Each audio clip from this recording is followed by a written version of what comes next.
I'm Lana Zach. Welcome to the CBS News Weekender. President Biden made clear once again Friday he is not planning to drop out of the race despite pressure from inside his party. I'm the nominee. I'm the nominee of this party because 14 million Democrats like you voted for me in the primaries.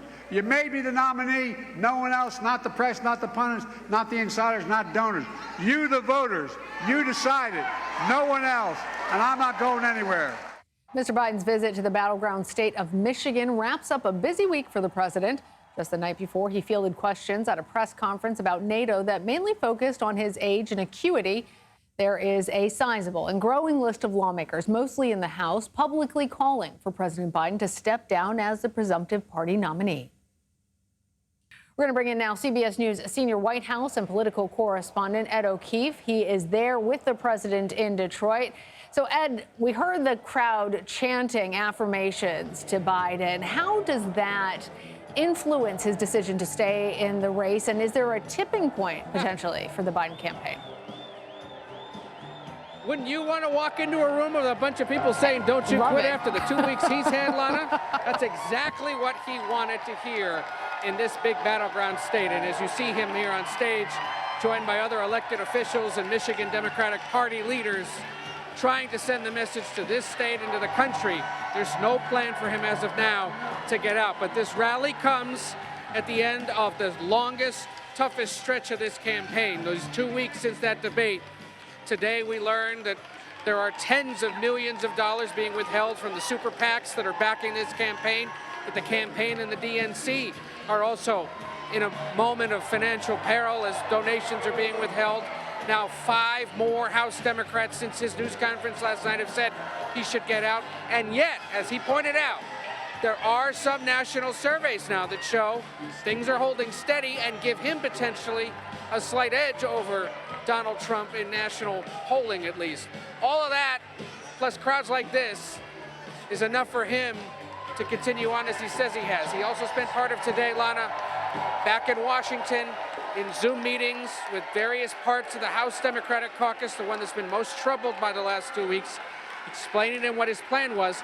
He was confronted by a California Congressman, Mike Levin, who told him during a meeting, you got to get out of this race. You've done a great job as president. You're going to have a great legacy. Time to move on. He turned to Levin, apparently, according to our sources, and said, I'm going to go out there. I'm going to let people touch me. I'm going to let them poke me. I'm going to let them ask questions.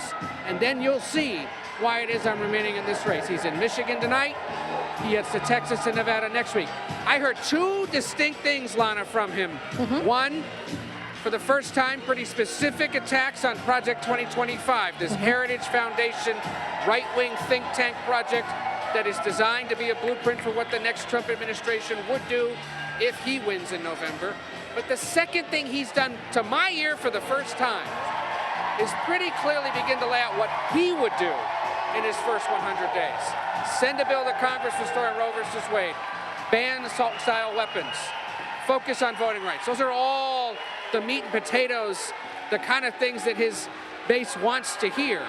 Well, this is a base-focused election.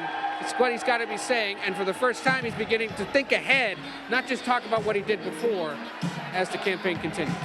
Definitely. Really quickly, you mentioned those national polls. Michigan is crucial to the Biden campaign because it is a battleground state. How is the president faring in those battleground state polls? Well, they're just as even. Single digits one way or the other. Trump appears to have the advantage now, and some political forecasters this week moved as many as 6 of the battleground states into the Trump column. But the Biden team turns around and says, we got 4 months. It's the middle of the summer. There's plenty of time still. In their view, the campaign hasn't really begun because most Americans don't start thinking about this until around Labor Day. Whether or not that's the case, we'll see. Because certainly there's been a lot of agita in the Democratic Party over the last 2 weeks and concern that what we saw at that debate is something that we could see again. That speech tonight, pretty boisterous. He clearly had his Wheaties or something before he came out here.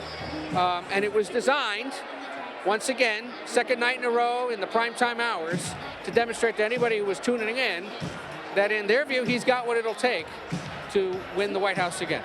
All right. Ed O'Keefe traveling with the president for us there in Detroit. Thanks, Ed.